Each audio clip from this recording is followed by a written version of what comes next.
जय जगन्नाथ पिला माने ओडिशार नंबर 1 पीजी एंट्रांस प्रिपरेशन आप ओसीएस भाई रंजन को अनेक अनेक अभिनंदन। वर्तमान आम कथा सेकेंड सिलेक्शन मेरिट लिस्ट कौन केमती चेक करेंगे स्टेप बाय स्टेप प्रोसेस निश्चित भाव समस्ते फॉलो करेंगे जहाँद्वारा निज मोबाइल में घरे बसिक सेकेंड सिलेक्शन इनफॉरमेशन चेक करेंगे। सहित समस्त कही रखुच्छी टेलीग्राम व्हाट्सएप इंस्टाग्राम सबुत जोड़ी हो सब गुड़ाक लिंक डिस्क्रिप्शन में रही।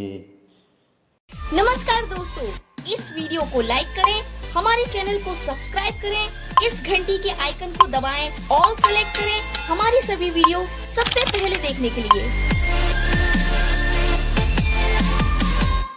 देखो जो मैंने MA MSc MBA MSc computer science ये गुड़ाक सब डायरेक्ट एडमिशन करने को चाहते इंस्टीट्यूट विजिट करके एडमिशन करेंगे। जी भी जापार भावुँ मुझे जी टी 7-15 दिन भितर जीवी कितु ए एडमिशन करने को चाहते ऑनलाइन भी एडमिशन करेंगे। सार को कंटाक्ट करेंगे बुझे सब जिन बुझी सारापर सब डॉक्यूमेंट सेंड करेंगे। कोर्स फी तुम आर्ट्स रही 15,000 पर सेमिस्टर, साइंस 25,000 पर सेमिस्टर रही। मध्यरू 5K हूँ कोर्स फी पठेदेवे, एडमिशन रिसीप्ट पाइबे। पार्शियाली एडमिशन कंप्लीट होगा 7-15 दिन भितर जाकि डॉक्यूमेंटा वेरीफाए करे ऑफलाइन। ठीक अच्छे तो सेमती भी एडमिशन कंप्लीट हो तो लिमिटेड सीट्स रही जल्दी जल्दी सब बुकिंग कर पकाओ। जो ऑनलाइन बुकिंग कर जो ऑफलाइन कर बेटर हम डायरेक्ट इंस्टीट्यूट को जाओ एडमिशन रिसीप्ट नहीं आसो एडमिशन भी करके आसो डॉक्यूमेंट वेरीफाए करेगी। ठीक अच्छे डायरेक्ट ऑफलाइन को पड़े जाओ जार भी सुविधा टी होनी ऑनलाइन एडमिशन कर देखिए पर जाकि डॉक्यूमेंट वेरीफाए करे भी चलो। ठीक अच्छे जल्दी जल्दी कंटाक्ट करूँ इंस्टीट्यूट को। इंस्टीट्यूट ब्रह्मपुर यूनिवर्सिटी को एफिलिएटेड होती गवर्नमेंट ऑफ ओडिशा द्वारा permanently recognise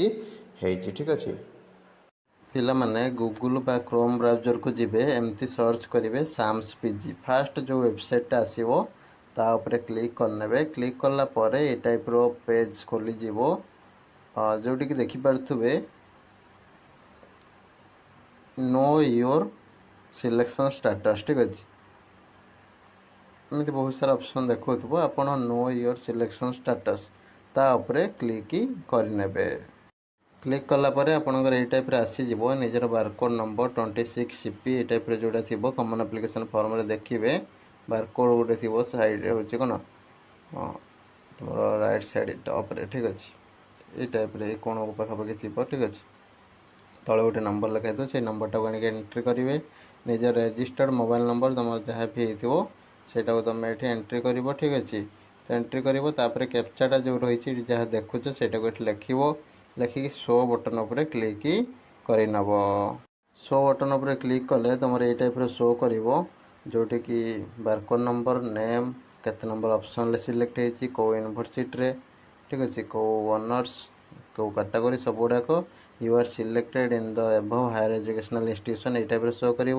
click here to login. ठीक अच्छे तो लॉगिन करेंगे लॉगिन करके आपणकर सेकेंड राउंडटा जेहेतु फाइनल राउंड तो सेठी आपणकर इंटीमेशन डाउनलोड करेंगे। डाउनलोड करके इंस्टीट्यूट को विजिट करेंगे। विजिट करके एडमिशन प्रोसेस को कंप्लीट करेंगे। ठीक अच्छे आउ ता व्यतीत तुम आउ कौन ऑप्शन हाथ में ना तो जहाँ भी एडमिशन तुमको करने पड़ो जो मन सब सिलेक्शन हो जाए। जो मन सिलेक्शन होना निश्चित भाव में आपण मैंने चाहिए वेटिंग रे पार्टिसिपेट करेंगे कि डायरेक्ट एडमिशन करेंगे। डायरेक्ट एडमिशन आपण मैंने कांटेक्ट करेंगे सम्राट डिग्री कॉलेज ब्रह्मपुर जार पोस्टर गुड़ाक तुमने आम कम्युनिटी पोस्ट बाय वीडियो भी तुमको देखी कांटेक्ट करके एडमिशन करेंगे। लिमिटेड सीट्स रोचे तो यहाँ था डिटेल्स वीडियो भल लगे लाइक करेंगे शेयर करेंगे। रही नमस्कार जय जगन्नाथ।